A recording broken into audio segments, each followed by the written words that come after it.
많은 사람들이 오신 것 같은데 그 총장 선생님을 내가 뵙고도 말씀을 드렸지만 원불교의 핵심은 앞으로 미래 100주년 사업을 두고 있지만 그 핵심은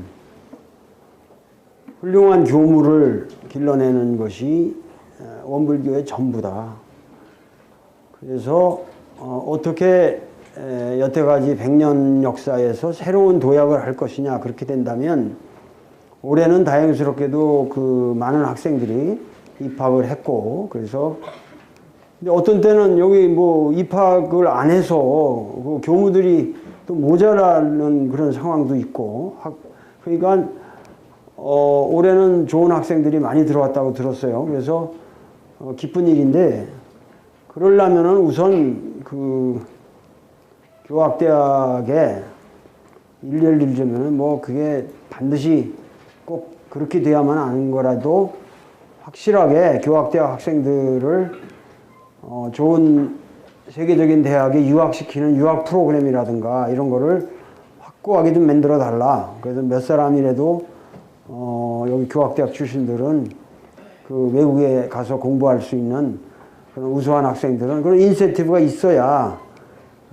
또 서로 경쟁도 생기고 학문적인 발전이 있으니까 그래서 내가 그 총장 선생님하고는 내가 의견이 그 합치가 돼서 총장 선생님도 그 100주년 그 기념사업회에 가서도 발언을 하시고 우리 종 법사님한테도 그 아주 간곡하게 말씀을 드렸다고 그래요. 그러니까는 앞으로 그 원불교가 사는 길은 그저 그 위대한 교무들이 배출되는 것밖에 없어요. 그래서 여러분들의 그런 교육을 위해서 우리 교학대학에서 이렇게 힘쓰고 있다는 것을 여러분들이 잘 깨달아 주시고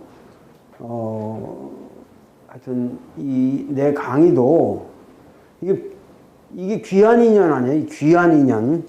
내가 서울서 지금 이렇게 내려오기가 어려운 사람이에요. 내가 이 스케줄이라든가 이런 게. 근데 이렇게 와서 여러분들하고 이렇게 만난다는 이 자리가 너무도 귀한 인연이고 그러니까 하여튼 여러분들이 최선을 다해서 특히 신입생들은 그 신입생으로부터 이 정말 지적인 자극을 많이 받고 그래서 여러분들이 아주 활달한 그런 인재로서 커나가서 우리 원불교를 훌륭한 종교로서 우리 사회에서 역할할 수 있도록 여러분들이 그 막강한 리더십을 가져야 될 거예요. 근데 올해는 여러분들이 내가 한국 아마 그 1982년도에 귀국한 이래로 한국 교계에서 기독교 교계에서 나처럼 기독교에 대해서 그렇게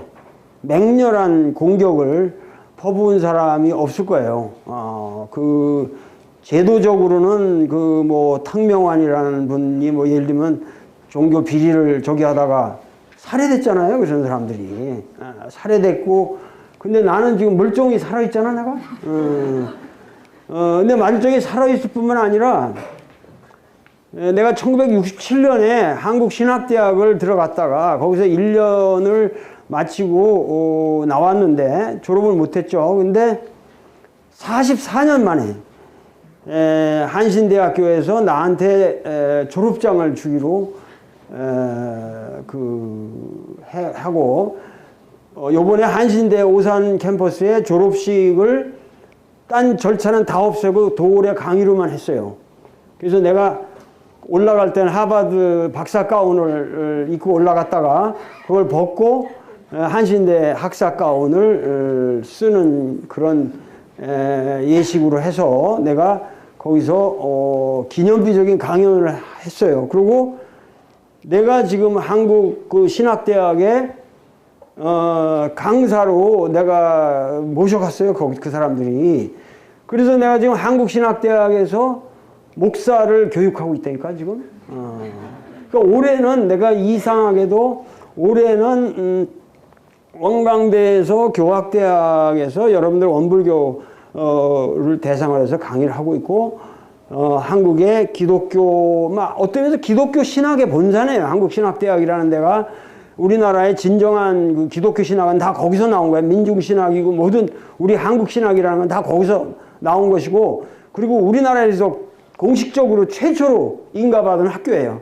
신학교로서는 조선신학교라는 게 처음 된 거예요. 지금 예장이나 이런 건 세력은 세서 다 그 뒤로 만들어진 거예요. 그러니까 가장 정통성 있는 신학대학이에요. 그런데 그 수요일이 있기 때문에 내가 거기 가서 강의를 하는데, 여러분들이 내 머릿속에서 걔들하고 여러분들하고, 물론 거기는 대학원 과정이기 때문에 바로 목사가 될 사람들이기 때문에 좀 다르긴 하지만 자꾸만 머리가 이렇게 왔다 갔다 할 거 아니야.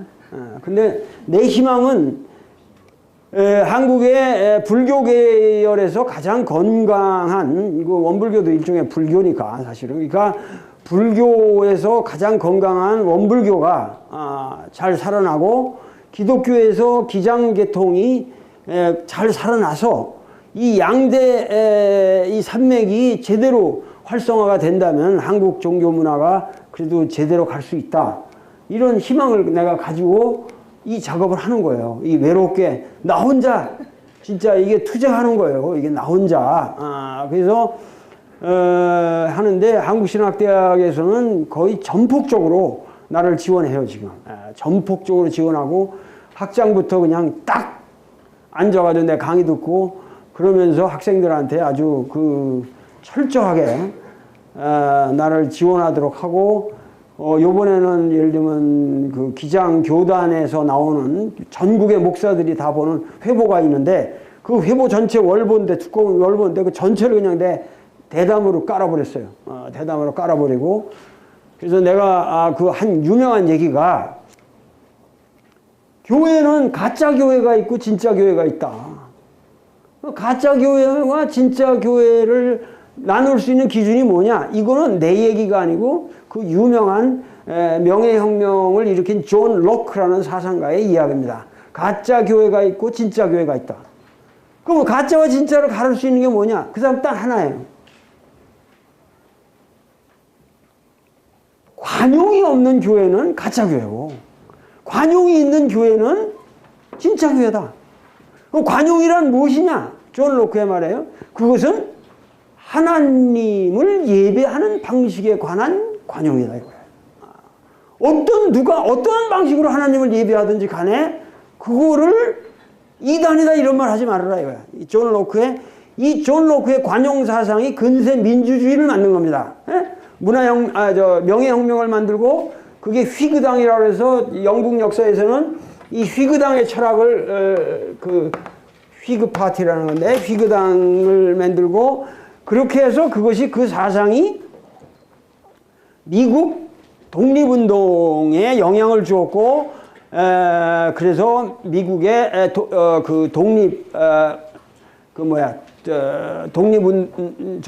독립전쟁을 일으켰고, 그렇게 해서 미 합중국이 만들어지고, 거기서 유명한 그 미국 헌법의 기초가 바로 존 로크를 표절했다고, 제퍼슨이 존 로크를 표절했다고 말할 정도로 그 존 로크의 사상이 그대로 미국 헌법의 기초가 된 겁니다. 그래서 근데 종교에 대한 관용이 그 뭐냐면은 결국은 근세 민주주의의 기초거든요. 근데 우리나라는 지금 이게 민주사회도 첨단적 민주사회에 살면서 이 종교의 관용이라는 거를 상실했거든요. 그래서 내가 얘기를 한 게 뭐냐면은 소위 말해서 당시 그 존 로크가 관용을 말한 것은 영국 정부에다 대고 권력기관에다 얘기를 한 게 아니라 당시 교회에다 얘기한 거예요. 교회 권력에다가 너희들이 관용을 하지 않으면은 이건 안 된다. 그렇게 해서 그것에 의해서 소위 유명한 그 존 로크의 이러한 사상에 의해서 유명한 권리장전이라는 게 만들어지게 되죠. 권리장전. 이게 근세 민주주의 기초입니다. Bill of Rights. 권리장전이라는 게. 그래가지고 그 마그나 카르타 이래로 그것이 영국의 의회 민주주의의 기초가 된 거예요. 근데 그건 관용 사상이란 말이야. 근데 나는 한신대학교 거기서 서서 존 로크는 무신론자는 자기 관용의 대상이 되지 않는다고 그랬어. 그래서 나는 요번에 거기 그 한신대학교 그 졸업식에 가득 그냥 교계 기도자들이 쫙 있는 데서 뭐라고 그랬는 줄 알아? 에? 관용이라는 거는 무신론자들이 하나님을 예배하는 방식에 대해서도 관용을 해야 된다. 기독교가. 왜? 무신론자라는 게 하나님이 없다는 거 아니야? 그러니까 하나님이 없다는 건 뭐야? 하나님이 있는 거죠. 그 사람에게 하나님이 일단 있고 그 하나님이 없다는 거니까 그 사람들은 신론자들이에요. 무신론자가 아니에요. 무신론자는 유신론자들인데 단지 그 하나님을 예배하는 방식이 다르다. 예를 들면 모든 과학자는 오늘 내가 강의를 하겠지만 과학자는 무신론자가 아니면 진정한 의미에서 과학자가 아니에요. 왜? 하나님을 인격적 존재로서 믿는 게 아니라 하나님이 이 우주에다가 법칙을 부여했고 그 법칙을 발견하는 것이 곧 신앙이다. 이게 과학이야. 근세과학이라는 게. 무슨 말인지 알겠냐? 그러니까 하나님은 이미 그 창조와 더불어 법칙을 같이 창조해 놨기 때문에 하나님은 이제 소장료만 받으면 될까? 할 일이 없다 이거야. 이미 맡겨버렸으니까. 그러니까 우주는 스스로의 법칙에서 돌아가는 거고 그 스스로의 법칙을 우리가 깨달으면은 그것은 곧 하나님을 경배하는 것이다라는 게 근세 과학이란 말이야. 무슨 말인지 알겠나? 그러니까 과학이라고 해서 이것이 무슨 과학이라고 해서 이게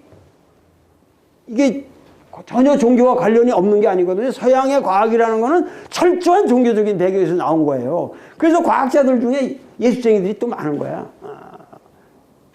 잘못된 예수쟁이들이 많으면 그건 잘못된 거지. 무슨 얘기냐 하면은 그러기 때문에 무신론자들도 어떤 의미에서 경건하게 하나님을 예배하는 방식이 있을 수가 있기 때문에 무신론자들이 하나님을 예배하는 방식까지 우리가 관용해야 된다. 기독교에 대해서 그걸 선포한 거예요. 근데 그게 재미난 건 뭐냐면 옛날에는 내가 기독교 밖에서 얘기를 했는데 지금은 신학대학 교수야.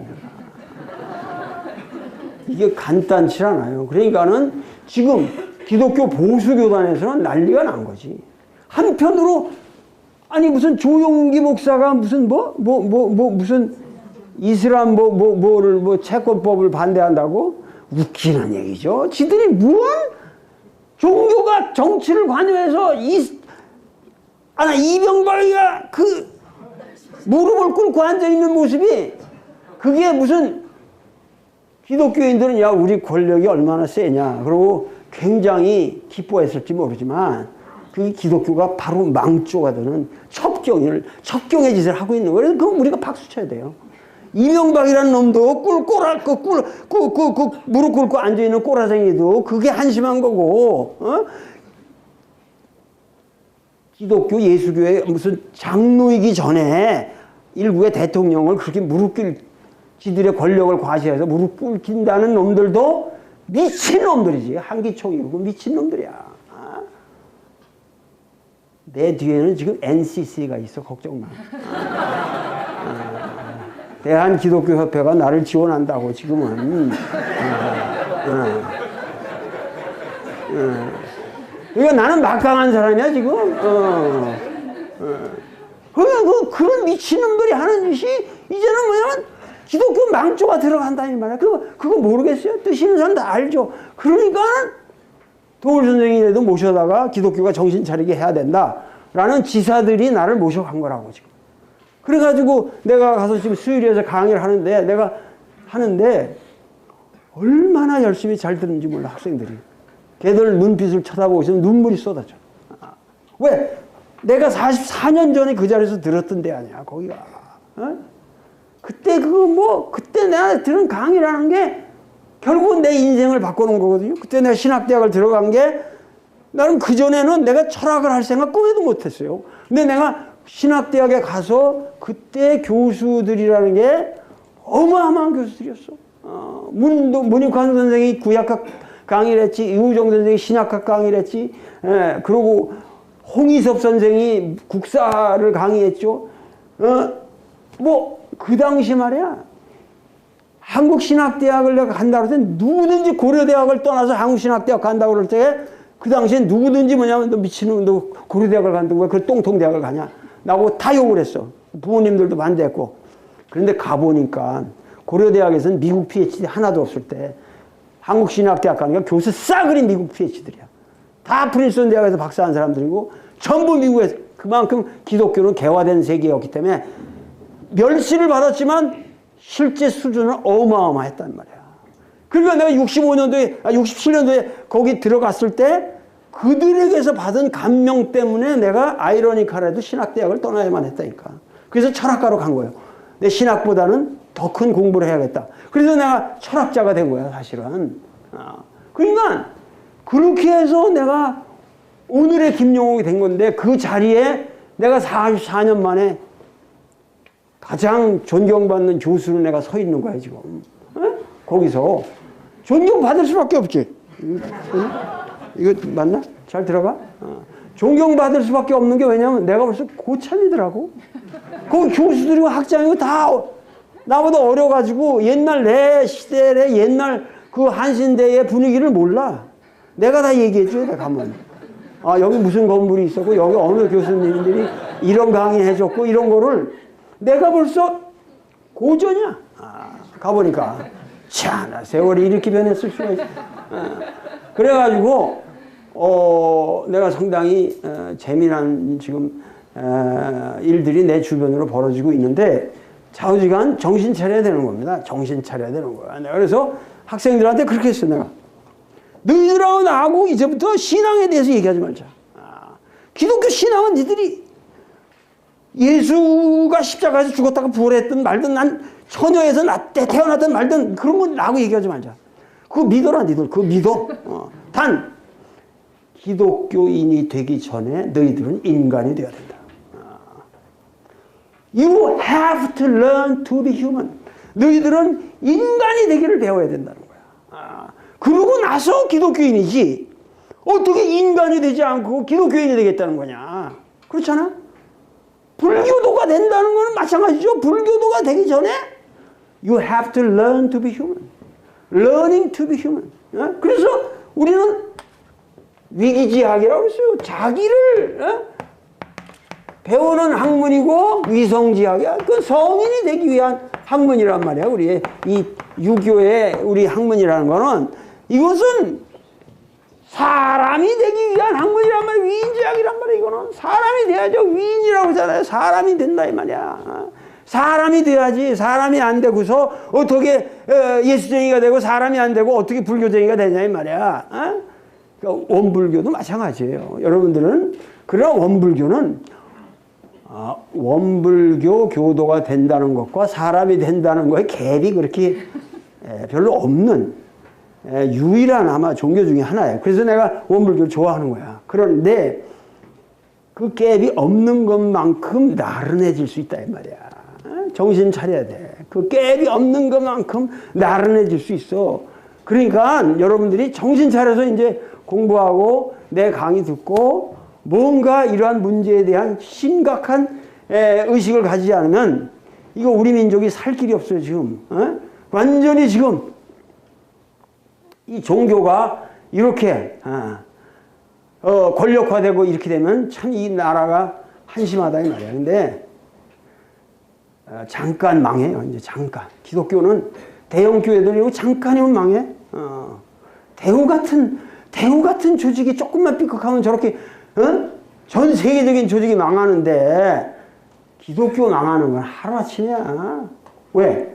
내가 계속 니들 강의해서 주겠지만 종교라는 건 이미 더 이상 우리가 중세기가 아니라니까. 중세기 때는 태어나면은 종교가 운명이야. 여러분 그건 운명적으로 받아들여야 돼. 그러나 지금은 뭐야? 기호의 문제예요. 선택의 문제고 기호의 문제고 자유의 문제야. 그러니까 백화점 가서 쇼핑하는 거랑 똑같다니까? 교회 가든 안 가든 백화점에 가서 이 물건 내가 선택하든 안 하든 똑같은 거야. 근데 지금 많은 교회 목사들이 착각하고 있지. 오, 하나님을 뭐 너희들이 멋지게 경배하지 않으면 어쩌고 저쩌고 웃기는 얘기야. 잠깐 망해요. 기독교가 망하기 시작하면 잠깐 망하니까 그런 거 신경 쓰지 말고 망할 놈들 내가 싹 망하게 해줄 테니까 너희들은 걱정 말고 원불교가 해야 할 일을 정확히 해야 한다 이 말이야 지금. 그렇지 않겠어? 그 신경 쓸 필요 없어. 망하는 건 잠깐 망해. 그건 걱정할 거 없어. 대형 교회일수록 금방 망하게 돼 있어요. 그게 이명박이가 들어와가지고 완전히 대형 교회의 망조를 갖다가 가속화시키고 있는 거야 지금. 그러니까 걔들 다 망해. 100년을 앞으로 내다봐라. 100년을. 지금 미국이나 유럽에 가봐. 대형 교회들이 다 텅텅 빈 건물들이에요. 누가 거기 가서 지금 일요일날 교회 가는 사람이 누가 있어? 우리나라도 그거보다 빨리 이제 가속화돼서 그렇게 됩니다. 그러니까 그런 얘기는 뭐 남의 욕하는 것 같이 들려가지고 그럴 필요는 없겠으나 여러분들이 정신 차려야 할 그런 시대다 이 말이요. 그러니까 자 오늘은 신입생들도 있고 그래서 사실은 내가 이거 오늘 강의를 하기 전에 앞으로는 올 1년을 학생들 중심으로만 내가 강의를 저 이제 촬영도 못하게 하고 이것도 못하게 하고 이제 학생들만 이렇게 좀 대화도 하고 교실을 조금 대로 옮겨가지고 내가 하려고 그랬는데 하여튼 좀 생각해 보자고. 근데 그 신입생들도 있고 그래서 사실은 내가 이번 학기는 중용을 강의를 하겠는데 중용은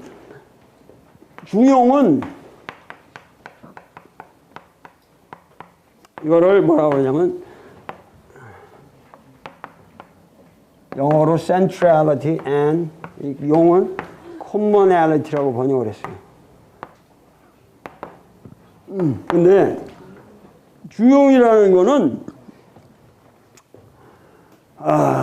뭐랄까 이거는 진짜로 나는 옛날에도 어려서부터 중용을 내가 뭐 진짜 못해도 이게 내가 중용을 3,000독은 했을 것이다. 그러나 이 중용이라는 거는 진짜 대단한 책이란 말이에요. 대단한 경전이고 이 중용을 우리가 어떻게 이 중용이라는 경전을 우리가 앞으로 어떻게 접근해야 하느냐 하는 문제는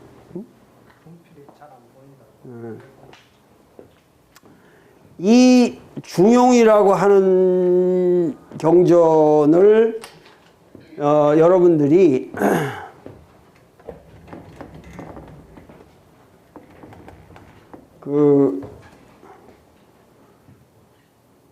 거의 뭐 내가 생각하기는 인류가 이 지구에 태어나서 그 가장 고도의 사유를 한 체계가 중용이라고 생각해요. 중용은 진짜 읽으면 읽을수록 무릎이 꿇려요. 나는 중용을 어떻게 해서 인간이 이런 정도의 깊은 사유를 할 수 있는가 하는 것에 대해서 놀랍습니다. 중용이라는 게 그만큼 인류의 최고의 지혜이서예요. 중용이라고 하는 것은 그래가지고 이게 전체적으로 저 뒤에만 하나만.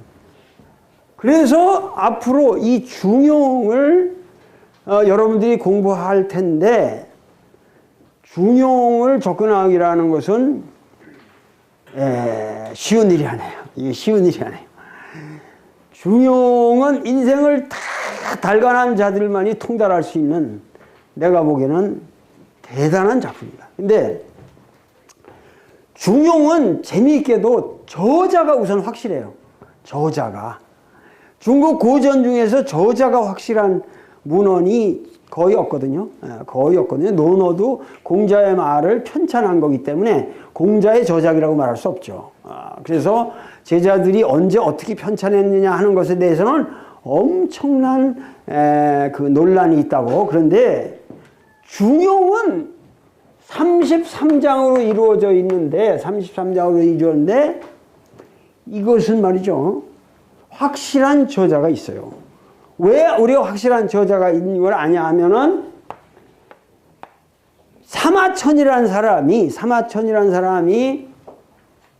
젊은 날에 그 사마천이라는 사람이 뭘 썼나? 사학이라는 인류의 아주 귀한 역사책을 썼죠. 근데 사마천이라는 사람이 젊은 날에 여행을 해요. 그게 그 사람이 역사를 거저한 게 아니고 실제로 필드 답사를 다닌다고. 그래가지고 공자의 그 고향인 곡부를 갔어요. 가가지고 실제로 조사를 한 결과 사마천이 공자세가라는 그 책 뒤에다가 공자의 손자인 자사라는 사람이 중용을 지었다. 자사작 중용이라는 말을 했어요. 그러면 옛날에는 사마천의 말을 이게 그대로 믿을 거냐, 사마천의 말을 그대로 믿을 거냐 논란이 많았거든요. 그런데 놀랍게도, 앞으로 얘기하겠지만 놀랍게도 20세기에 와서 20세기 말기부터 21세기에 걸쳐서 무덤에서 엄청난 자료들이 나왔어요. 무덤에서 최근에 한 10년, 20년, 30년 요 사이로 엄청난 자료들이 나왔는데 그 자료의 연구 결과 중용은 자사의 작이라는 것이 거의 정설화되었습니다. 그래서 공자의 손자인 자사라는 사람이 중용을 지었다. 나도 내 손자가 중용을 지을 만큼 훌륭한 철학자가 나오면 얼마나 좋겠어요. 내 손자. 공자는 그러면서 지독하게 행복한 사람이에요. 공자의 아들 백어의 아들이에요. 그러니까 이 자사라는 사람은 내가 보기에 대단한 사상가인데 과거에는 이런 거를 믿을 수가 없었어요. 근데 뭐냐면 자사시대에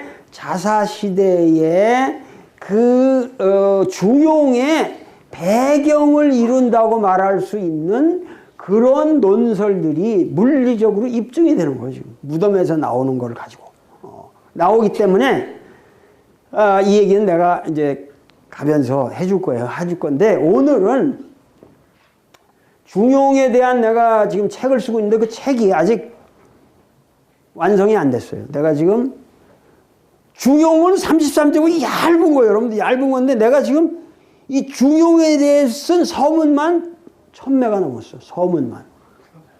그렇고 지금 13장까지 주석을 했는데 500매가 넘었어. 그래서 이게 33장까지 가려면은 2000매를 훨씬 넘어가게 될 것 같아요. 그래가지고 생각보다 늦어지고 있는데 나는요 하루하루 사투를 하고 있어요. 이 자사하고 씨름을 하느라고. 왜냐하면은 이 사람의 한마디 한마디를 모든 고전들과의 당대의 고전들과 관계에서 입증을 해야 되고 이 배경의 뜻이 무엇인지 다 캐내야 됩니다. 근데 이런 작업을 여태까지는 못했어요. 근데 내가 요번에 이것을 하고 있는데 이 책이 나오면은 여러분들이 요번 학기 내로 볼 수가 있겠지만은 진짜 내 인생의 눈물겨운 대작입니다. 요것은 여태까지 내가 쓴 어떤 책보다도 무지무지하게 난해한 책이에요. 여러분들이 읽기가 힘든 책이라고. 굉장히 철학적으로 내가 쓴 책인데 거의 인류 철학사를 다 망라해서 자사와 내가 주자를 넘어서서 대결한 책이에요. 근데 주자라는 사람도 대단한 사람이에요. 1200년에 돌아가신 주자라는 분이 그 중용에 대해서 주석을 이미 12세기에 지금부터 벌써 근 1000년 전 아니에요. 근데 그 사람이 중용을 그 주석한 태도를 보면 진짜 경복이 돼요. 이렇게 치열하게 이 사람이 주석을 했구나. 근데 그런 그 철저한 주자의 그런 자세와 요번에 내가 정말 철저하게 치열하게 나는 자사하고 대결을 해서 요번에 책이 나옵니다. 중용 한글 역주라는 게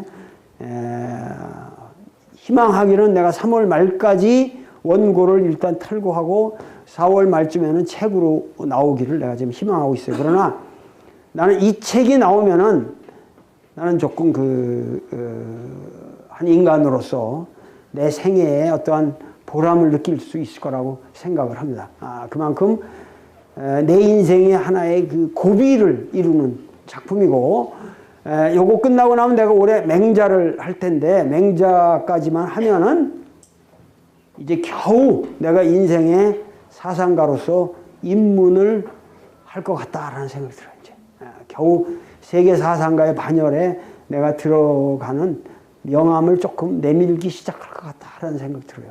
그러니까 여러분들도 이런 기회에 올 1년 동안 내 사상이 성숙하는 이 시기에 강의를 듣는다는 게 상당히 행복한 일입니다. 그래서 중용을 오늘 하기 전에 새로 온 학생들도 있고, 그래서 1학년 그 대학교 1학년 학생이 내 강의를 듣는다는 건 참 어려운 일이에요. 무리인데 단지 뭐 여기 교학대학에 들어온 학생들은 성숙한 정신 연령이 성숙한 학생들도 있고 여러 가지 체험을 거친 학생들도 있을 테니까 열심히 한번 들어보세요. 자, 오늘은 1학년 학생들을 위해서 동서철학사를 개관을 해주겠어요. 동서철학이 어떻게 흘러내려왔냐. 동서철학이 짧은 시간이지만 개관을 해주겠습니다. 자, 우리가 서양철학사라는 게 뭐냐. 근데 서양철학사 그러면은 우리가 항상 머릿속에 제일 먼저 서양철학사는 뭐로부터 시작을 한다고 생각하나? 소크라테스. 그 이전에 탈레스, 아리스토텔레스는 후고, 소크라테스 이후고, 그 전에 좋았어. 소크라테스라는 말이 나왔어. 그 상당히 요번 학생들이 대답도 잘하고 아주 시원시원해서 좋아요. 그래서 소크라테스 좋아요. 서양 철학사는 뭐로부터 시작하는 소크라테스 좋아요. 그러나 소크라테스 이전에 프리소크라틱스라는 게 있어요. 프리소크라틱스라고 그래요. 소크라틱스, 프리소크라틱스. 이거 뭐냐면 소크라테스 이전 철학자들. 소크라테스 이전 철학자들을 출발을 삼는 게 탈레스라는 사람부터 보통 잡죠. 탈레스라는 사람부터 쭉 잡는데 이런 걸 뭐 자세히 하면 오늘 지금 1시간밖에 안 남는데 어떻게 지금 하겠어요? 근데 내가 동서 철학사를 간략하게 내가 요약을 해줄게요. 오늘 거만 알면은 인류의 정신사를 다 깨닫게 되는 거야. 오늘 이 시간에. 자, 보세요. 근데 탈레스라는 사람부터 소크라테스 이전 철학이라고 하는 것은 우리가 보통 자연 철학이라고 불러요. 자연 철학. 자연 철학.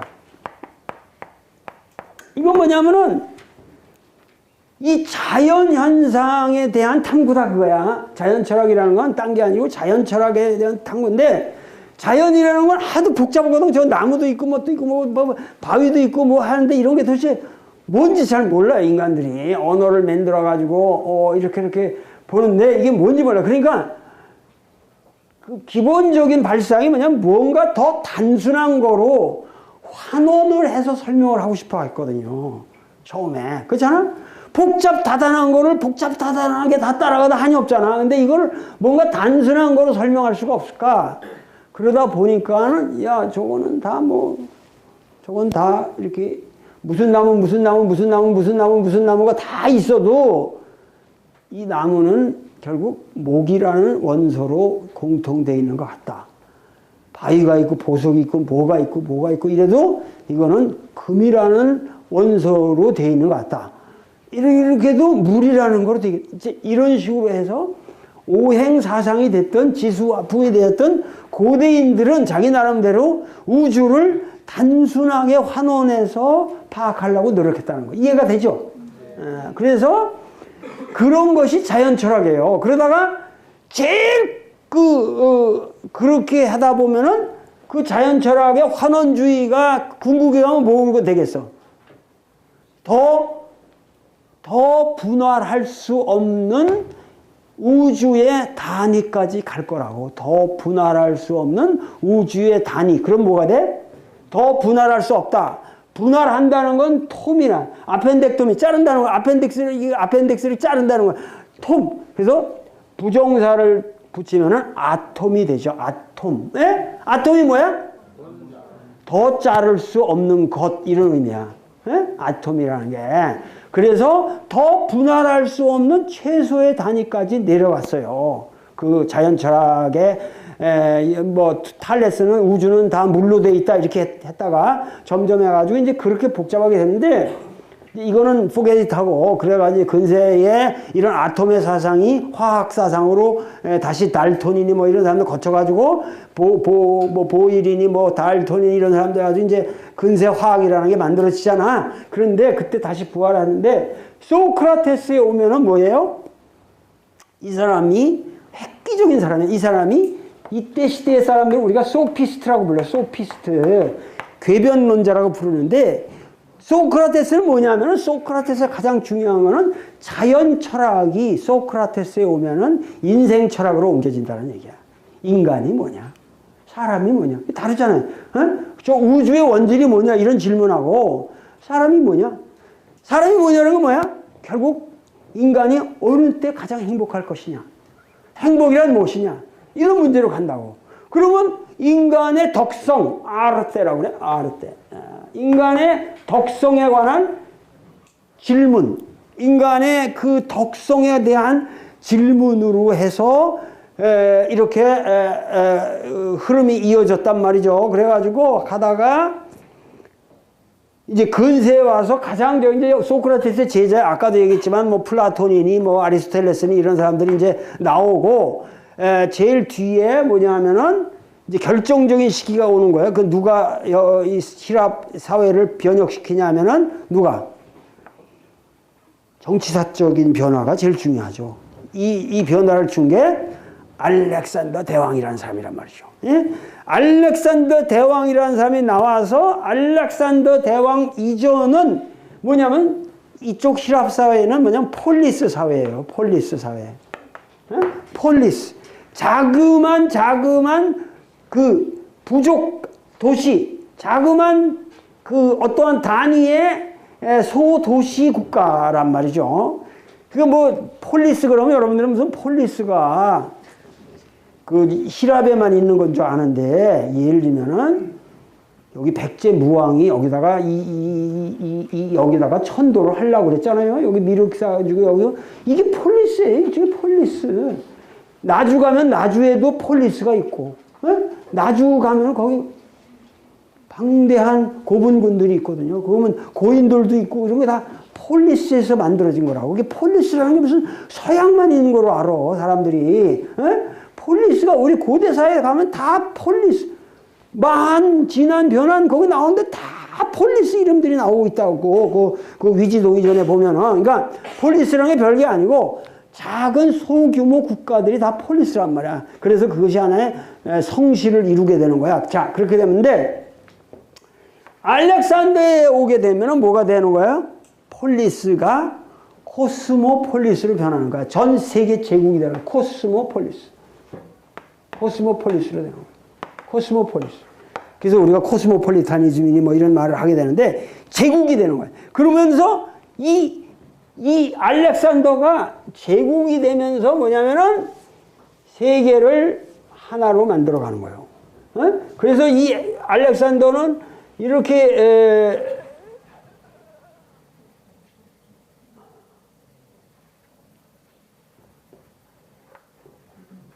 뭐 이렇게 유럽 쪽이 됐지만 여기서 아라비아 반도가 이렇게 있고 여기 인도가 이렇게 가는데 아테네는 여기 있어요. 여기. 아테네가 이렇게 있는데 아테네가 여기서 했지만은 이 사람들이 이 사람이 이게 정복을 한 게 여기 터키, 소아시아 반도를 다 정복을 하고 이 팔레스타인 다 정복을 해가지고 여기 인도까지 인도 서북부까지 인도까지 다 먹어가지고 이 아프리카 북부까지도 이런 데까지 다 해서 이거를 하나의 제국으로 만들었단 말이야. 에? 이 알렉산더의 제국이라는 게 이게 대단한 거죠. 대단한 거야. 그러니까는 뭐냐면 우리 동양으로 친다면 진시황이 제국을 만든 거나 비슷한 시기에 이렇게 만들고 조금 빨라. 알렉산더가 한 뭐 100년 정도 빨라. 그런데 비슷한 시기에 이런 짓들이 이제 동서로 같이 일어나요. 그게 이상한 거지. 그 같은 시대에 이렇게 일어난다는 게 이게 이상한 거예요. 근데 사실은 이상한 게 아니라 무기라든가 이런 게 이 철기 문화라든가 이런 게 교류됐어요. 교류되면서 그런 게 이렇게 이루어지는 거라고. 그러니까 우리가 스키타이니 뭐 이런 문화도 이렇게 보면은 그런 게 이제 이루어지거든. 그래서 무기가 이제 발달이 되고 이러면은 옛날에 뭐 청동기 같은 거 이게 약해가지고 이렇게 사람을 많이 못 죽이거든. 철기로 무기를 만들면 그냥 하나 가지고 그냥 막 죽여버릴 수 있으니까 이 전쟁이 대규모화되고 그 문명의 발달이라는 게 결국 사람 더 많이 죽이는 거거든. 그래가지고 이게 대규모화되면서 뭐냐면은 이 폴리스 시대를 영어로는 헬레닉 에이지라고 합니다. 헬레닉, 이거 알아도 헬레닉 에이지. 그 다음에 코스모폴리스의 시대를 같은 말인데 조금 바뀌었어. 헬레니스틱 에이지라고 불러요. 요게 구분이 있다고. 헬레닉 에이지 그러면 히람 문화에서도 이게 고전 시대고 여기에서 이제 헬레니스틱 에이지가 오는 거야. 근데 자 보세요. 그래가지고 뭐냐면 알렉산더 이후에 이렇게 헬레니즘의 시대가 오는데 헬레니즘의 문명의 그 주요 관심사는 역시 그런 인간의 행복이라든가 이런 문제였단 말이야. 그래서 스토아 학파니 에피큐리아니즘이니 뭐 시닉스니 뭐 여러 가지 견유 학파 뭐 그리고 쾌락주의라든가 여러 가지 다양한 인간의 행복에 대한 얘기들이 나와요. 그러다가 뭐가 나온 거야? 서양에서 이 헬레니즘 문화권에서 나온 게 뭐야? 이 팔레스타인 여기서 누가 나왔어요? 예수가 나왔대. 예수가 나와가지고 대히트를 치는 거지. 이 여기서 나오는데 근데 예수는 전번에 내가 강의에서도 얘기했지만 예수는 이 북부의 이쪽에 팔레스타인에서도 북부 갈릴리 사람이란 말이에요. 갈릴리 바다 사람이거든. 근데 많은 사람들이 밑에는 요르단강이 이렇게 밑에 있고 여기 저 예루살렘이 있는데 예루살렘은 아주 굉장히 발달한 그 성전이 있고 뭐 찬란한 것처럼 솔로몬이 왕궁을 짓고 막 찬란한 문화가 있는 데인데 예수가 사는 갈릴리는 그 갈릴리 해변에 아주 촌놈들 이렇게 생각을 한다고. 근데 사실은 정확하게 거꾸로입니다. 예루살렘은 형편없는 촌놈 동네야. 갈릴리는 오히려 이쪽 헬레니즘에서 이쪽 아테네로부터 인도에 이르는 이 방대한 문명을 흡수한 문명권이고 여기는 여기서 처진 강원도 감자바위 동네 같은 데라. 그러기 때문에 이것이 뭐냐면 항상 우리도 마찬가지예요. 똑같아. 우리나라 삼국 중에서 마치 신라가 찬란하고 뭐 지금 뭐 경주로 다 나가. 요번에 누가 내가 외국에서 사절단이 와서 나를 북경에서 이제 사절단이 나를 왔어요. 도울 선생을 앞으로 중국 대륙으로 모셔가겠다. 그래가지고 사절단이 왔어. 그래가지고 도울 선생 사상을 이거를 중국 사람들한테 전파를 시켜야 된다. 이런 사명감을 가진 사절단이 왔다니까. 그래서 저 좋은 일이죠, 나로서는. 근데 조심스러운 일이기도 하고. 그런데 그래가지고 이분들을 어떻게 대접할까 그러면 다들 경주 가려고 그래. 그래서 내가 안 된다. 시간도 뭐 물론 없었고 그랬지만은 또 충남의 그 안지사가 내 제자거든요. 내가 고려대학 철학과에서 내가 가르친 애거든. 그래서 그 젊은 지사의 그 훌륭한 뜻도 있고 그래서 내가 안지사한테 전화를 걸었지. 내가 나를 이렇게 중국에다 데려가겠다고 온 사람들이 있는데 그 문화 팀들이 와서 5명이 왔어요. 그래서 그들을 저기 한데 내가 요새 부여 공주 여기는 잘 안 가봤고 문영왕릉도 내가 사실 솔직히 말해서 안 가봤고 그래서 한번 가보고 싶다. 그랬더니 프로그램을 짜가지고 진짜 칙사대접을 받았지 이 사람들이. 요번에 그래서 공주 부여를 나도 아주 요번에 아주 철저히 그냥 샅샅이 구경을 했네. 내가 요번에. 근데 여러분들 그 금동 아니 그러니까 백제 금동 향로 같은 것만 해도 나는 그거 몰랐거든. 그 옛날부터 보긴 봤지만은 국립박물관에 있는 건 가짜거든. 그게 모사품이거든. 국립박물관에서 보면 저게 좀 시원찮아 내 눈에. 이게 진짜 이게 뭐 그때 그 내가 가짜라는 걸 몰랐어. 근데 부여 가니까 진짜가 있더라고. 거기에 진품이 있는데 정말 달라요. 이 부여의 그 향로 하나만 가지고도 물론 백제 와당 하나 가지고도 충분히 모든 걸 다 말할 수 있지만 이 사람들한테 배주니까 완전히 뿅 가더라고. 백제 문화가 이렇게 위대한 문화인지 자기들 몰랐다. 그러면서 내가 이렇게 저기 했는데 문제는 마찬가지다 이거야. 예루살렘이 이게 찬란한 것 같지만 예루살렘은 저 신라 경주 같은 데고 진짜 이 백제 사람들이 제대로 된 사람들이지. 당시 국제인들 아니야. 백제인들은 저 중국의 동해안 지역으로부터 저 일본의 규슈에 이르는 이 방대한 여기 규슈에 이렇게 있고 여기 중국이 있으면은 이거를 다 통합하는 이 방대한 이 문화권의 주역이야. 이 백제는. 그러기 때문에 그렇게 섬세하고 문화 수준이 높은 거예요. 그런데 신라는 사실 통일 신라로 가고 난 다음에 백제 사람들이 가서 다 맺는 거거든, 그게. 요번에 니들 그 평양성이라는 그 영화도 봤냐? 그거 보면 알지만은 반드시 망하고 나서 그 백제하고 싸운 놈들이 또 다시 고구려 들어갈 때는 백제 놈들 다시 다 징발해가지고 평양으로 데려가다가 백제 사람들 갖다 다 죽이는 거야. 그 얼마나 참혹한 거냐. 그 당시 이 백제라는 데가. 그런데 이 백제 문명이라는 게 그래서 지금 덮여버렸지. 마찬가지로 내가 백제 신라 얘기를 하려는 게 아니라 이 백제를 그래서 나한테 요번에 딱 배줬어. 그랬더니 이 사람들이 충격을 받았는데 이 갈릴리 지역이라는 게 백제같이 이렇게 국제적으로 소통된 지역이란 말이죠. 그래서 거기서 예수라는 사람이 나온 거지. 예루살렘에서는 이 촌놈밖에 안 나오는 거야. 이게 유대교밖에 안 되는 거야. 그거는 유대교. 알겠냐? 토속적인. 그러면서 이 국제적인 감각을 가진 예수라는 사람이 나와서 결국 그 사도 바울이라는 제자를 통해서 뭐냐면 헤브라이즘과 헬레니즘이 융합하면서 근세 소위 로마 문명을 만들어 간 거잖아. 콘스탄티누스 이후로 로마 문명이 성립을 하게 되고 그러면서 뭐냐면 마치 서구 문명이 그레코 로마의 중심인 것처럼 히랍과 로마 문명이 세계 문명의 주축인 것처럼 역사가 기술되어 왔다고. 근데 이거는 생거짓말이죠. 어떻게 서양 철학사가 탈레스에서만 시작을 해야 돼? 소크라테스에서 시작되고.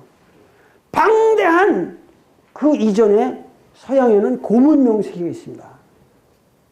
그 고문명 세계를 여러분들 몰라요. 그게 뭐냐면 수메르로부터 아카드 해가지고 이 조로아스타교고 무슨 그 페르시아고 엄청난 그 고문명이 에집트도 말할 거 없고 이 방대한 고문명이 있는데 이 고문명의 역사는 서양에서 거의 안 다뤄요. 왜? 그게 아랍 문명권으로 들어가 버렸거든, 지금. 아랍으로 덮여버렸단 말이야. 그런데 이 아랍에 덮인 거는 여러분들이 AD 7세기 이후의 사건이에요. 그럼 그 전까지는 다 독자적. 에집트 사람들이 에집트 말 쓰고 시리아 사람들은 시리아 말 썼어요. 시리아 말이라는 건 아람어라고 그래서 그 예수가 썼던 말이에요. 다 물론 지금 살아남은 게 유일하게 이란 말이 페르시아 거기도 아마 근데 이 불행하게도 이 이슬람 문명권이 덮이면서 뭐냐면 코란을 갖다가 전부 아랍어로 코란을 외워야 돼요. 나라 말을 전부 그러니까 인류사에 내가 볼 가장 뼈아픈 것은 뭐냐면 지금 그 고문명이 이슬람 문명에 의해서 완전히 사라졌다는 거죠. 언어가 상실되는 거예요. 에집트 말이 상실돼서 이게 상형 문자가 그대로 다 판독이 되고 그걸 지금 그 상형 문자를 한자처럼 쓰고 있어야 되는 거예요. 에집트 사람들이. 근데 이게 전부 그렇게 됐잖아. 그러니까 인류 문명사라는 게 지금 거의 이런 왜곡이 일어난 거야. 무슨 말인지 알겠냐? 왜냐하면 기독교 중심으로 해서 그 문명이 미국까지 내려왔기 때문에 세계 문명의 주축을 기독교가 잡고 끌고 가기 때문에 역사 기술이 그레코 로망을 중심으로 해서 이루어진 것이다 이 말이야. 무슨 말인지 알겠나? 그러나 그레코 로망이라는 게 그게 인류사의 출발은 아니다 이 말이에요. 이거 확실하게 알아두라는 얘기지. 머릿속에 앞으로 이런 게 정정이 돼가기 시작하다. 왜냐하면은 이 중국의 소위 말해서 이 중동 문명권, 이 에이션 월드라는 이 고문명권에 대한 연구가 비약적으로 지금 발전하고 있기 때문에 그리고 고문자들이 지금 급격하게 해독되어 가고 있고 그러기 때문에 앞으로는 변해요. 변해간다고. 그래서 어떻게 하면 서구 중심주의를 탈피하느냐. 이 서구 중심주의라는 게 결국은 뭐냐면 히랍 로마 문명의 편견이거든요. 히랍 로마 문명의 편견. 그러니까 서양사를 우리가 알 적에 뭐냐면 이런 히랍 로마 문명의 편견에서 우리가 벗어나야 된다는 얘기야. 자, 그렇게 된다면 서구 문명이라고 하는 것은 결국은 그러니까 그 에이션트 월드는 빼놓고 여기에 헤브라이즘이 있고 아까 헬레니즘이 있다고 그랬죠? 이 헬레니즘이 접합을 하죠. 접합을 하면은 이 접합점에 예수로부터 뭐냐면 사도 바울이라는 사람이 있다. 사도 바울이라는 사람이 그 아주 이 헬레니즘과 헤브라이즘을 융합하는 그 유명한 성서에 보면 로마인서 여러분들이 아무리 여러분들이 저기에도 원불교 사람들이라도 이 성서를 여러분들이 한번 깊게 공부를 할 필요가 있단 말이에요. 그 중에서도 로마인서라든가 이런 거는 여러분들이 볼만한 명작이죠. 뭐 희대의 명작입니다. 로마인서 같은 걸 봐야 돼. 그러니까 서양에는 카톨릭 신부 중에서는 산스크리트의 대학자들이 많아.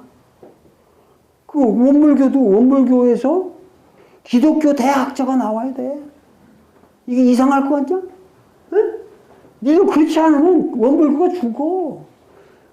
기독교를 모르는 기독교를 그 정도 기독교 신학계에서 존경할 만한 대학자가 원불교에 있다.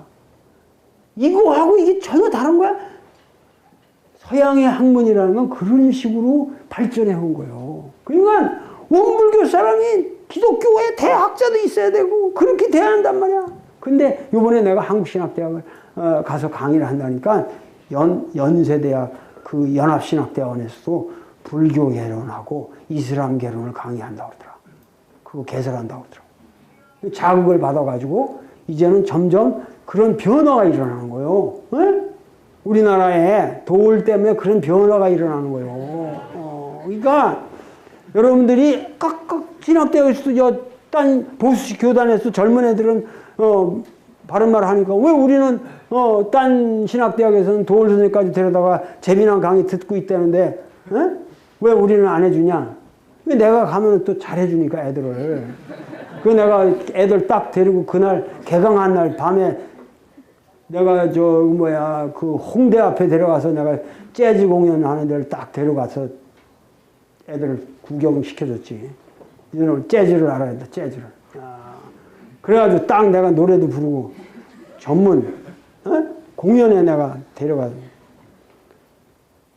그래가지고 또 파티도 열어주고 내가 자식들아, 이게 파티를 하면서 어떻게 신도들을 격조 높게 대접하는 거를 목사가 해도 좀 이렇게 고품격의 파티를 열을 줄 알아야지. 꾀재재하게 목사라는 새끼들은 뭐 넥타이 하나를 매도 꾀재재하고 어디 구두를 신어도 뭔가 이렇게 목사 냄새가 나는 구두만 신고 니들만 이래가지고 되겠냐 이게. 그래가지고 좀 탈피를 해라, 들 탈피를. 왜 내가 요새 거기다 아주 선풍을 일으키고 있지 내가. 그러니까 근데 하여튼 이 여기서부터 시작해서 이 콘스탄티누스 대제가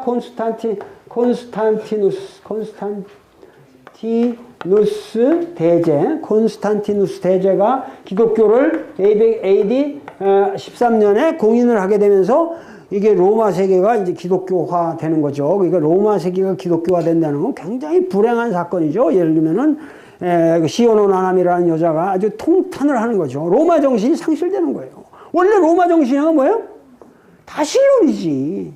그러니까 종교라는 게 원래 일신론, 모노테이즘이라는 게 아주 좋은 건 줄 알아요. 근데 유일신앙이라는 건 이건 촌놈들 종교거든. 그렇잖아? 도시화되고 개화된 문명일수록 다신론인 거야. 알겠어? 이집트 문명 같은 그 문명 산란한 거잖아. 그 다신론이죠. 히랍 세계가 다신론이죠. 모노세이즘이라는 건 예루살렘 촌놈들. 그 몇 놈들, 유대 놈들이 이놈들 때문에 이게 세계가 이렇게 된 거 아니야. 이거는 지금 마침간에 인류의 종교가 다신론에서 일신론으로 발전하는 것처럼 생각을 해요. 이러한 천하의 촌놈들이 어딨냐. 요새 종교학은 그렇지 않아요. 제대로 된 종교는 원래 다신론이야. 우리나라의 무당 종교 같은 거 이게 위대한 거지. 자연을 내가 오늘 이렇게 오면서도 계룡산을 쳐다보면서 야 저런 거 보고 신성하다고 경배하는 게 얼마나 멋있냐 말이야. 그 옛날 사람들 얼마나 자연스럽냐 말이야. 저 바위의 모습을 봐라 저거. 하나님이 저렇게 좀 엉성해야지 이게. 뭔가 완벽하고 전지전능 이런 쌩 거짓말이 어딨냐 말이야. 그 흙으로도 이렇게 되고 부스러지기도 하고 참 위압적이기도 하고 그런 저 계룡산을 딱 보면서 야 저런 게 하나님이지. 어떻게 서양놈들이 말하는 그런 무슨 유일신론이 지배를 해? 세계를 다 혼자서 다 말아먹는다고? 웃기네. 그런 종교는 한참 후진 생각이야 이게. 그러니까 이 로마 정신의 그런 어떤 다신론적인 생각이 뭐야? 콘스탄티누스가 이 기독교를 받아들이는 동시에 완전히 괴멸해버리는 거죠. 그러면서 뭐야? 그 찬란했던 그 제우스고 뭐고 하는 그 아폴로고 뭐 그 모든 그 아름다운 뭐 아프로디테고 이런 것들이 전부 하루아침에 우상이 되는 거야. 우상. 그래가지고 다 파괴되는 거야. 우상 파괴. 다 파괴되는 거야. 성상 파괴라고 그래서 다 파괴되는 아이코노크라스. 이게 참 인류사에 이런 야만이 없는 거죠. 기독교가 저지른 야만이라고 하는 거는 이거는 인류사에 유례가 없는 야만이에요. 그 내가 신학대학 가서 강의를 하고 있는 거지. 야, 인마 기독교라는 것처럼 이 야만 문명이 없나니라. 그러니까 그렇게 해가지고 로마 세계가 오면서 이게 중세가 되는 거 아니에요? 여기에 대해서 이제 이 신본주의에 대해서 르네상스가 오면서 여기에서 인본주의가 온다는 얘기야. 인본주의가 온다고 그러는데 사실은 이 인본주의라는 것도 진정한 의미에서의 인문주의가 아니라는 얘기야, 내 말은. 왜? 이것은 하나님을 전제로 한 인간이기 때문에 항상 하나님으로 회귀하는 성격이 있는 인본주의예요. 그렇게 해서 근세 르네상스 이래로 뭐냐면은 여기에서 이제 그 서구에서는 가장 중요한 게 뭐예요? 여기에 소위 영국을 중심으로 해서 가장 중요한 대륙, 영국이 여기 불란서, 독일 이런 게 이제 대륙이라고 그래요.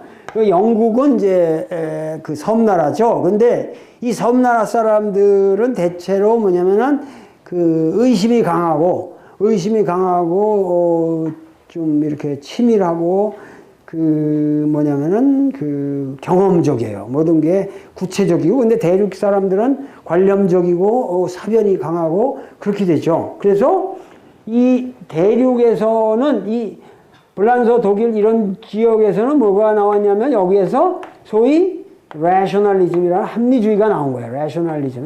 rationalism이라는 합리주의가 나오고, 여기서는 뭐 영국에서는 뭐가 나왔어요? 에?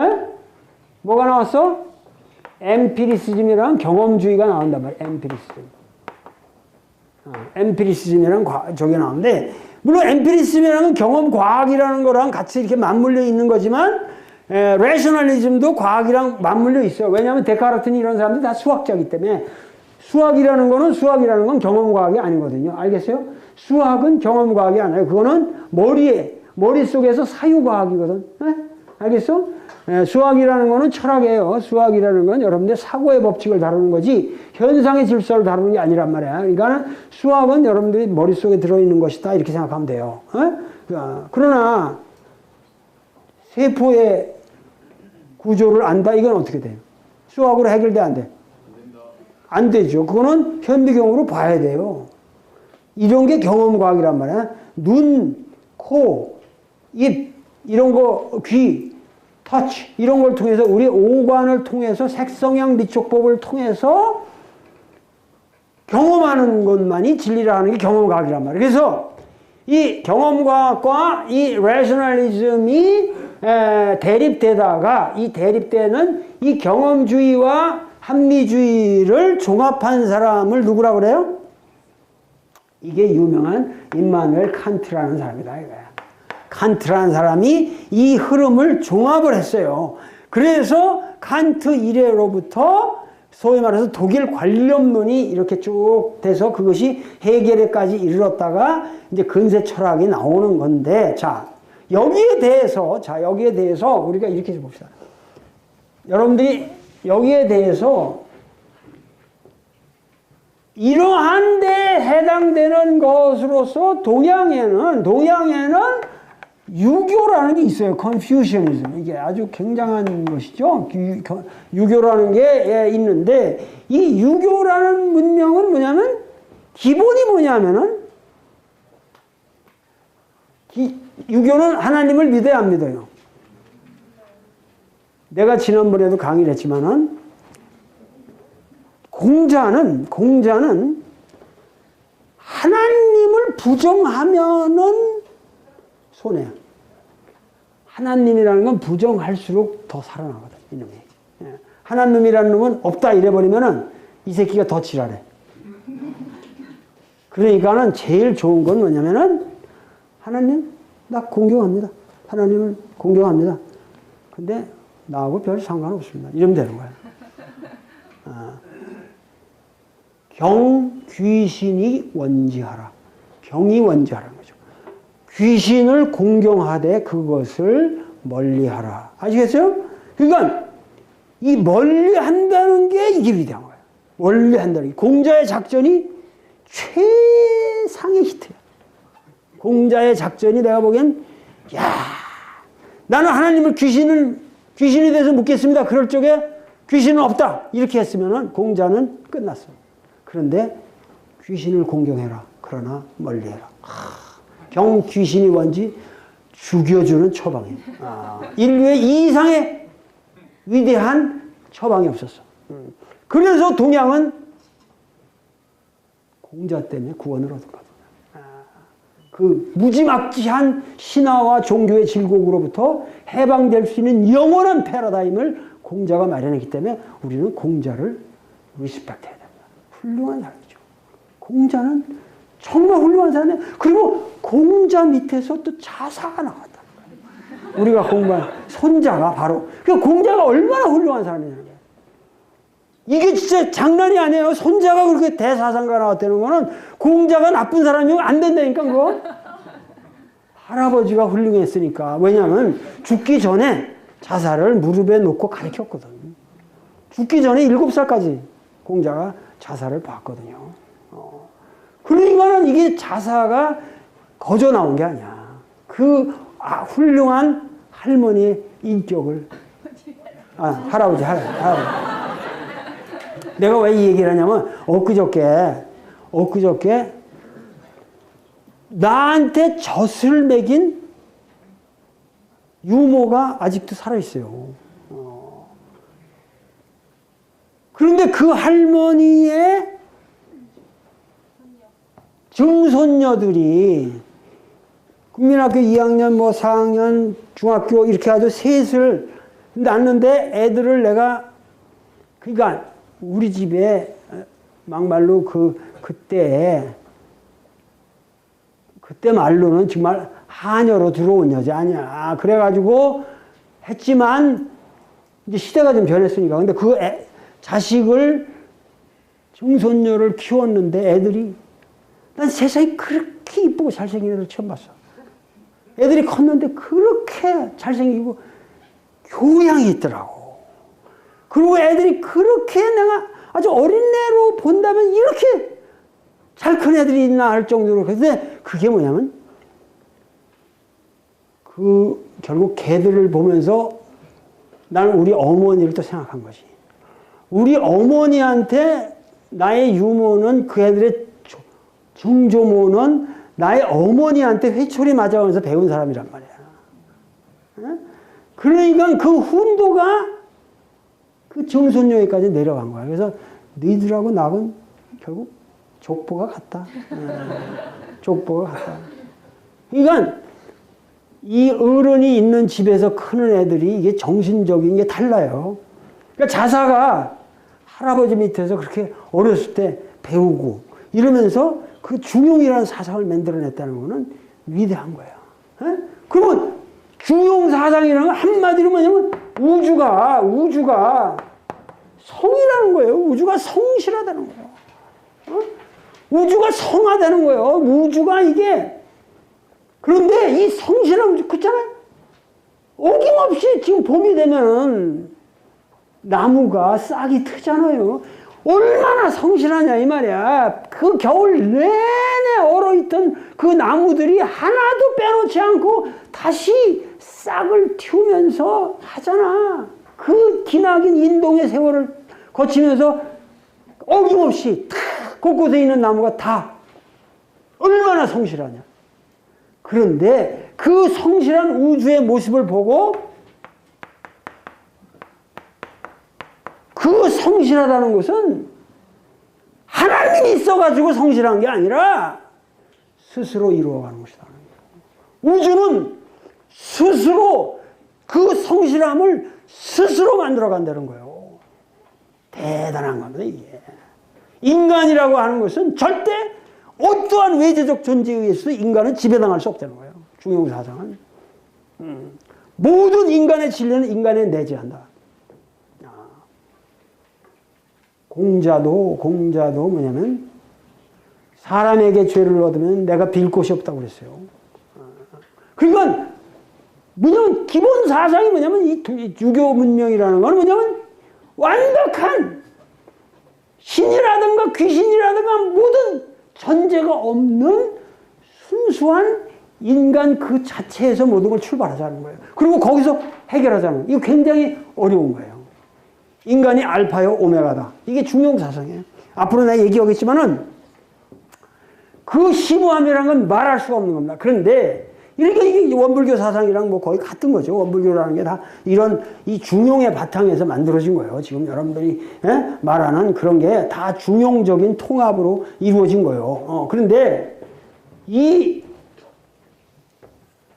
컨퓨셔니즘이 이게 한대까지 이렇게 쭉 발전하는 거예요. 아까 말한 알렉산더 대왕 시기에 이제 여기는 뭐가 나와? 진시황이 나오지? 진시황은 잠깐 끝나고 나서 그 다음에 뭐야? 유방과 항우가 싸우면서 항우는 얼마나 멋있는 사람이 항우도 사실은 그냥 이 하나 잡기 위해서 바위를 쳐가지고 바위가 깨진다는 사람 아니에요. 근데 그렇게 우직하고 저기 하지만 그 나중에 결국 비애롭게도 우미인과 죽고 적토마가 아니라 무슨 추마? 오추마하고 같이 그 강변에서 그렇게 죽어가는 그 항우의 모습이. 그러나 유비가 거기서 제압을 하고 한나라를 만들면서 한나라가 전한 후한, 그걸 갖다가 보통 서한, 동한이라고도 불러요. 근데 그 양대의 한대의 문명이라는 게 소위 뭐예요? 서양에 말하면 로마 문명에 해당되는 거란 말이야. 알겠지? 로마 문명에 해당되는 게 이 한대가 이렇게 온단 말이야. 그런데 재미난 게 뭐냐면 이 한대 말기로부터 뭐가 들어와요? 한대 말기부터 인도에로부터 그 열정을 가진 그 스님들이 천산북로, 청산남로를 걸어서 파미르고원을 넘어서 들어오는 거죠. 동쪽으로. 그래가지고 천산북로, 남로가 만난데 뭐예요? 도낭이 만들어지고 거기서부터 장안으로 들어오고 그래서 중국명을 계속 침투하는 거예요. 염주를 이렇게 들고 간다면 염주가 왜 염주가 했냐니? 호랭이한테 옛날 하다가 물려 죽으면 그냥 물려 죽는 거지. 그런데 염주는 그래도 싹이 튼대요. 그래서 천산북로를 가다가 염주밭이 있으면 우리 선배가 여기서 당했구나, 죽었구나 그러고 거기서 불공을 지르고 가는 거예요. 옛날에 염주가 그래서 그게 하나의 사인이었다고. 그러니까 그게 그런 그 어마어마한 그 험난한 노력을 통해서 이 사람들이 중국으로 침투를 해가지고 결국 중국 문명을 먹잖아요. 위진남북조 시대를 거쳐가지고 먹기 시작하는데 위진남북조를 시켜서 중국을 먹지만은 기독교는 저기를 했어도 로마 문명과 그렇게 접촉이 잦았어도 기독교는 못 들어간다. 근데 인도로부터 온 불교는 대거 들어가. 왜? 불교라는 것이 이 유교의 또 하나의 형태라고 말할 수 있는 이 도교와 뭐냐면은 거의 같은 사유 체계를 가지고 있는 게 불교란 말이에요. 그러니까 이 중국 사람들은 도교라는 말보다는 도가 철학적인 틀을 통해서 불교를 흡수한 거예요. 그거를 우리가 격이라고 불러요. 격의. 그 불교적인 명제를 이 도가 철학적인 개념에 의해서 이해를 했다. 알겠어? 그래서 우리가 이걸 격이불교라고 그러는데 이 격이불교, 그러니까 컨퓨시아니즘과 유교와 불교의 접합이야말로 서양으로 친다면은 헤브라이즘과 헬레니즘이 만나는 거랑 비슷한 얘기란 말이에요. 왜냐하면 헬레니즘이라는 건 유교에 가까운 어떤 상식주의가 있고 여기는 굉장한 종교성이 있잖아요. 불교도 마찬가지죠. 굉장한 종교를 말하고 인간의 해탈을 말하고 해탈을 거예요. 해탈을 말하고 이런 거지만은 중국 사람들을 보면은 해탈이고 구원이고 이런 게 중국 사람들은 감이 안 왔죠. 왜? 유교의 원리는 해탈이라든가 이런 게 아니에요. 어떻게 하면은 도덕적으로 완성된 인간이 되느냐? 성인이 되는 거예요. 그러니까 해탈이 인생의 목적이 아니죠. 해탈이라는 건 인생이 고통스럽다는 전제거든. 고통스럽지 않은데 왜 해탈을 하나? 인생이 즐거우면 난 해탈을 하지 않거든. 나는 해탈하고 싶지 않아. 스님이 아무리 저 나는 지금 해탈할 필요가 없는데. 그럼 끝이에요. 유교와 불교가 처음에 이런 충돌이 있어요. 유교 있는 사람들은 궁극적으로 우리가 살아야 할 건 이 음양오행의 법칙이고 우리가 살고 있는 거 이 다 꽃피고 이 성실한 우주 속에서 learning to be human, 인간이 되기를 배우고 여기서 이 지상에서 flourishing humanity, 인간이 여기서 번성하고 여기서 살도록 우리가 서로 돕고 사는 게 중요한 거지. 뭐 그걸 왜 이렇게 고통스럽다고 지랄하고 그런 전제를 가지고 일체계고는 어렵봐도 뭐가 일체계고냐. 유교 사람들은 일체계고 웃긴다는 거지. 왜 일체계고냐 이게.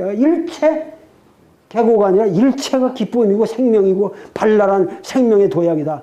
그래버리면 다 달라지는 거 아니에요. 그러니까 불교, 여러분들 불교다. 그럼 불교만 좋다고 생각하지 말아요. 이런 유교적 사용을 할 줄 알아야 한다고. 지금 이게 뭐냐면 유교에 대한 지금 이해가 없어요. 왜냐하면 유교가 너무도 점잖기 때문에 여러분들 머리에 의해서 유교가 아직 인식이 안 되고 있지만 유교는 여러분들 삶의 기본적인 가치관의 전제라고. 사실 여러분들은 다 유자야. 사실 알고 보면. 대한민국 사람들은 100명은 100명 다 유자야.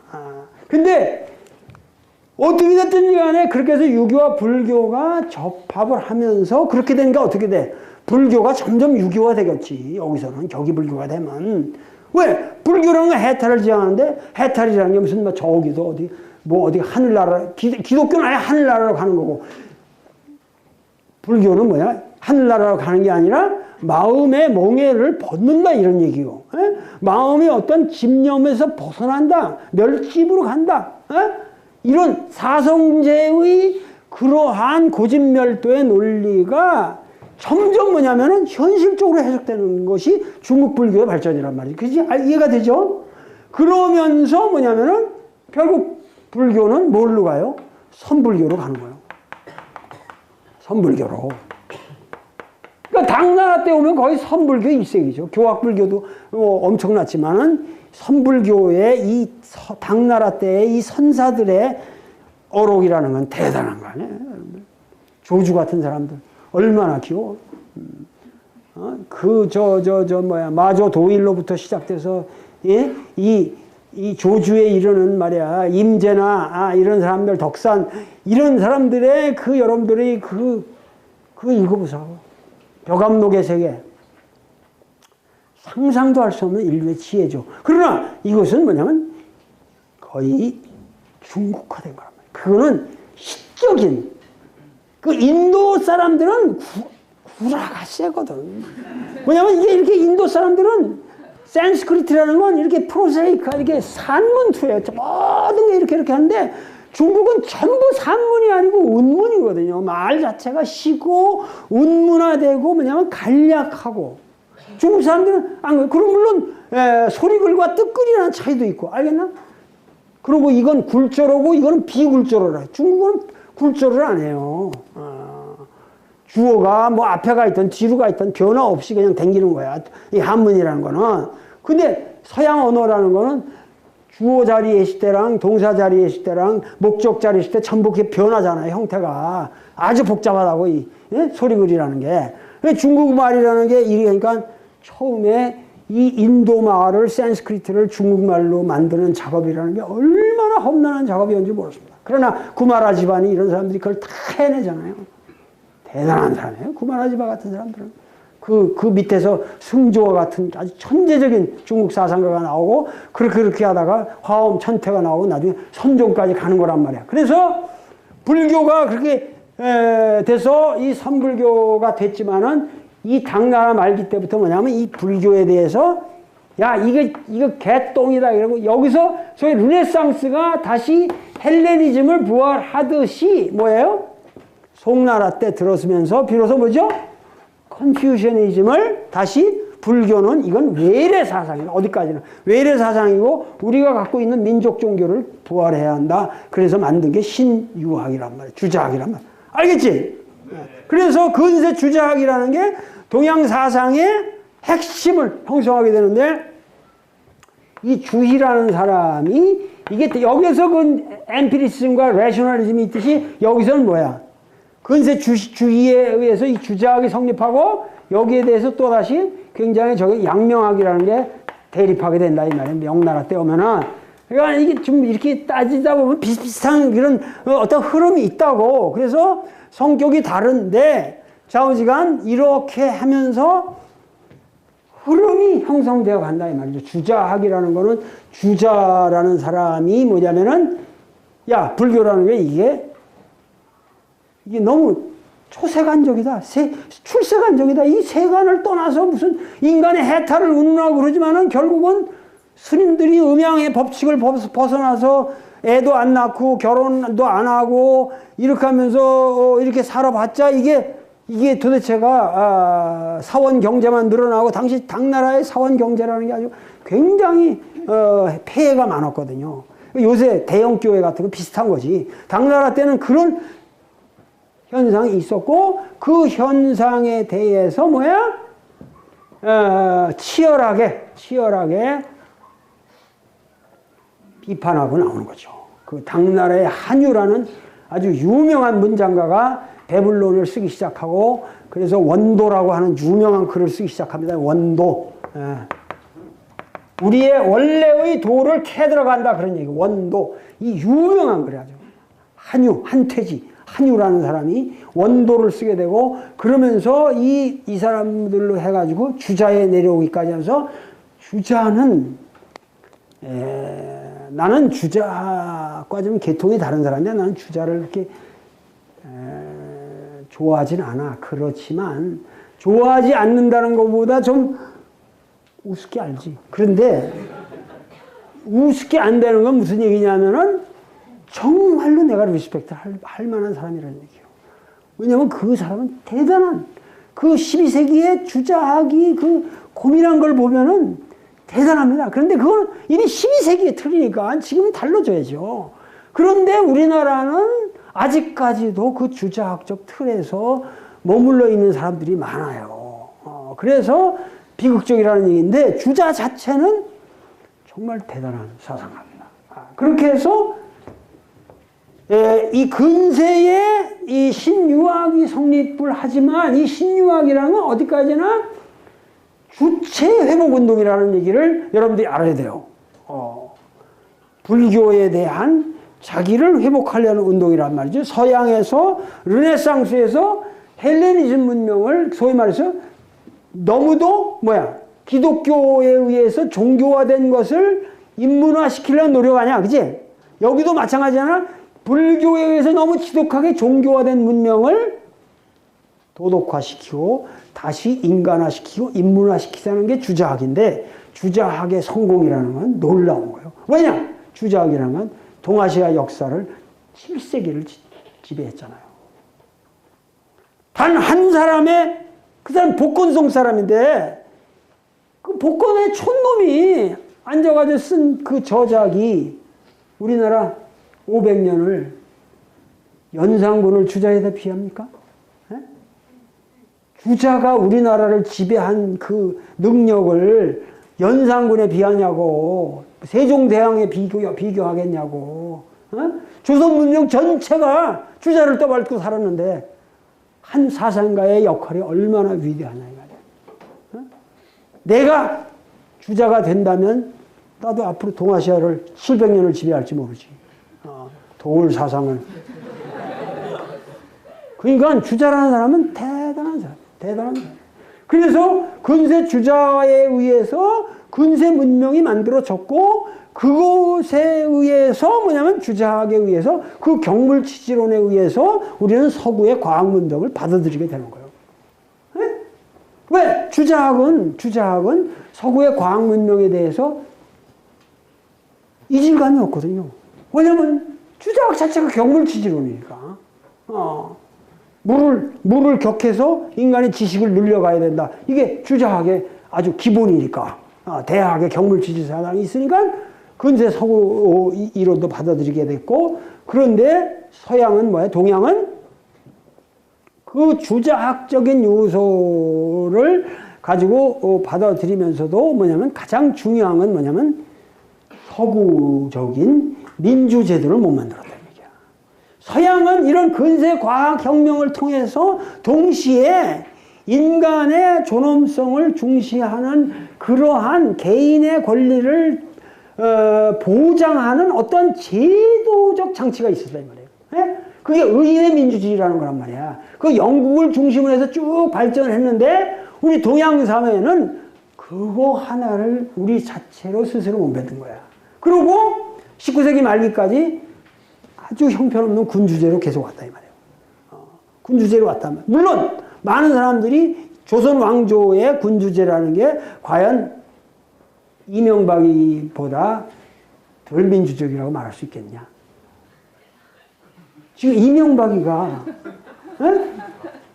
세종대왕 치세 때보다 이건 게임도 안 되는 지금 이명박이는 실제적으로 박정희보다 더 무서운 독재자예요.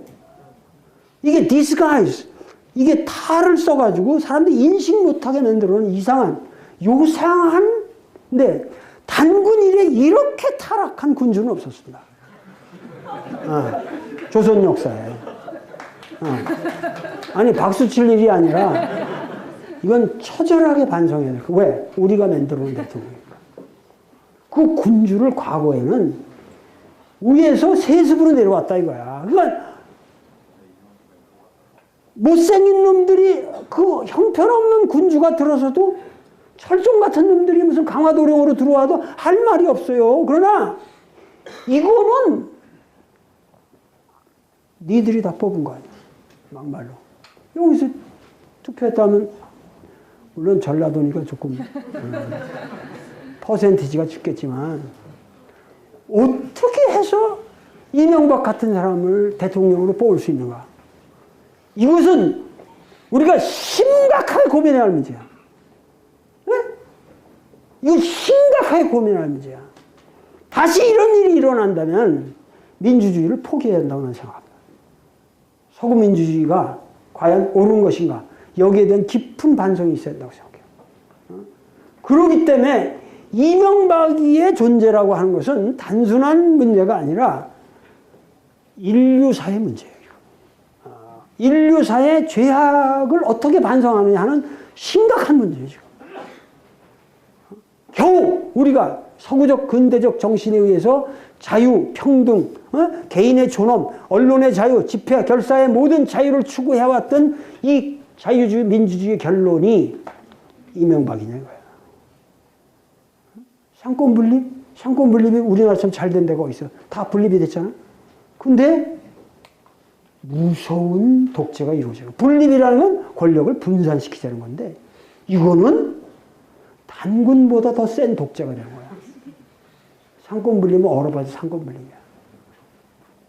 그러니까 이게 지금 이러한 문제가 그러면 민주제도의 잘못이 아니라 그것의 운용에 뭐 어떠 하지만은 근본적으로 뭐냐면 여기에 문제가 되는 거는 인간의 교육이 이루어지지 않는 한 제도적 어떠한 장치도 소용이 없다는 결론이에요.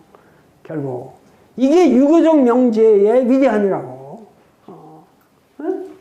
인간 교육이 잘못된 상태에서 아무런 어떠한 제도적 장치가 좋다고 해도 이명박이보다 더 흉악한 놈들이 계속 나오게 되고 국고를 다 탕진해 놓고 구제역이라고 그래서 그렇게 엄하게 동물들을 죽이고 다 돈으로 보상해주면서 국고 다 탕진해버리고 그럼 미친놈이 어딨냐?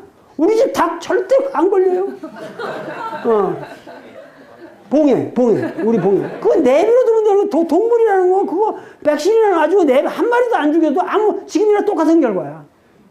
근데 300만 마리를 죽이고 이런 흉악한 단순한 정책적 오류 아니야. 그러면서도 KTX를 타고 오는데도 구지역에 방지를 위해서 협조해달라고 맨날 그렇게 나오더라. 개자식들이지. 완전히 개자식들이야. 이렇게 이 민족이 이렇게 이 조국의 산하가 이렇게 파헤쳐지고 동물의 동물이라도 그 다 니들 불교로만 한다면 그게 니들 엄마 아버지잖아 그게. 그런 사람들을 지금 6.25 전쟁보다 더 많은 숫자를 죽여놓고 이 민족의 이 강산이 이게 원한이 이게 사라질 것 같아? 이런 흉악한 짓들을 하면서 어떻게 이걸 민주주의라는 이름 하에서 우리가 잘 살고 있다고 생각하냐 이 말이에요. 그러니까 이게 우리 민족의 미래가 한심하다는 얘기야. 민주의 개선이라는 게 과연 민주주의가 뭐냐 하는 문제들이 되는데 좌우지간 근세를 통해서 우리는 유교가 우리 나름대로의 그러한 군주제 이상의 제도를 만들지 못했다는 약점이 있다는 거야. 그런데 그 약점을 단시간 내에 커버를 해서 민주주의를 우리는 했는데 결과는 군주제만도 못한 결론이 나오고 있다는 얘기지. 현재.